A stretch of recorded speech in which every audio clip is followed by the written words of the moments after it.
धृतराष्ट्र ने पूछा था कि युद्ध के लिए एकत्र होने के बाद मेरे और पांडु के पुत्रों ने क्या किया। इसके उत्तर में संजय ने अभी तक धृतराष्ट्र के पक्ष वालों की बात बतलाई थी। अब पांडवों ने क्या किया उसे बतलाते हैं, एक एक करके 5 श्लोकों में। तो पहले अध्याय का 14वां श्लोक। ततः श्वेतैर्य येर्युक्ते महति स्यन्दने स्थितो माधव पांडवश्चैव दिव्यो शंको प्रधब्नतु पाञ्चजन्यं ऋषिकेशो देवदत्तं धनञ्जयः पौण्ड्रं दद्मो महाशंखं भीमकर्मावृकोदरः।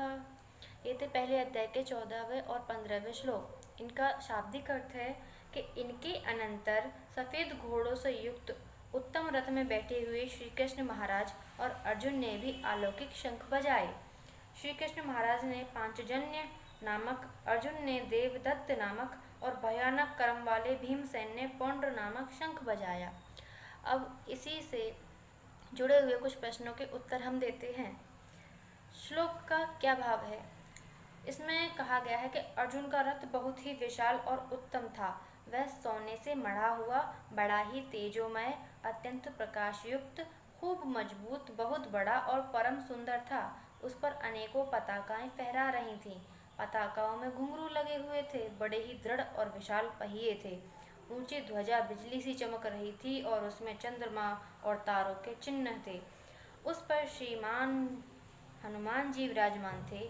ध्वजा के संबंध में संजय ने दुर्योधन को बतलाया था कि वह तिरछे और ऊपर सब ओर 1 योजन तक फहराया करती है।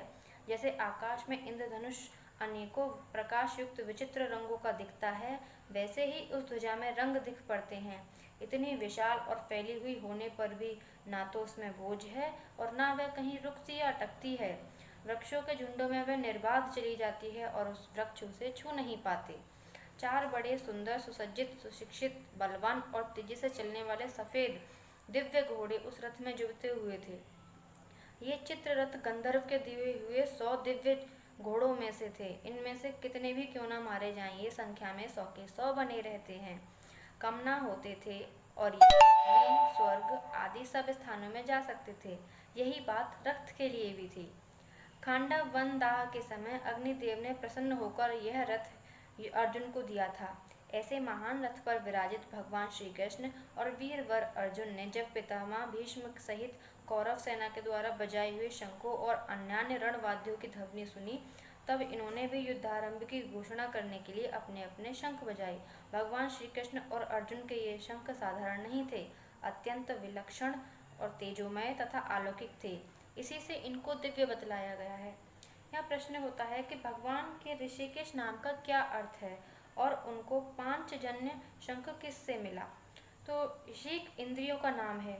उनके स्वामी को ऋषिकेश कहते हैं तथा हर्ष, सुख और सुखमय ऐश्वर्य के निधान को ऋषिकेश कहते हैं।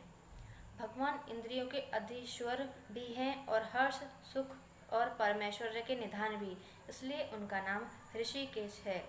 पंचजन नामक शंख रूपधारी एक दैत्य को मारकर भगवान ने उसे शंख रूप से प्राप्त किया था।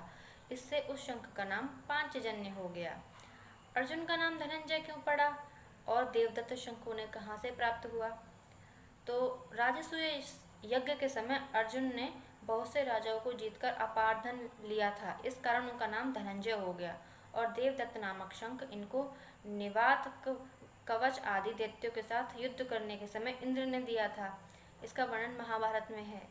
इस शंख का शब्द इतना भयंकर होता था कि उसे सुनकर शत्रुओं की सेना दहल जाती थी। भीमसेन के भीमकर्मा और वृकोदर नाम कैसे पड़े और उनके पौंड्र नामक शंख को महाशंख क्यों बतलाया गया है?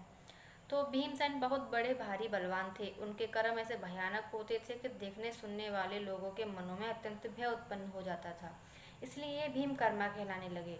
इनके भोजन का परिमाण बहुत अधिक होता था और उसे पचाने में भी इनकी बड़ी शक्ति थी, इसलिए इन्हें वृकोदर कहते थे। इनका शंख बहुत बड़े आकार का था और उससे बड़ा भारी शब्द होता था, इसलिए उसे महाशंख कहा गया है।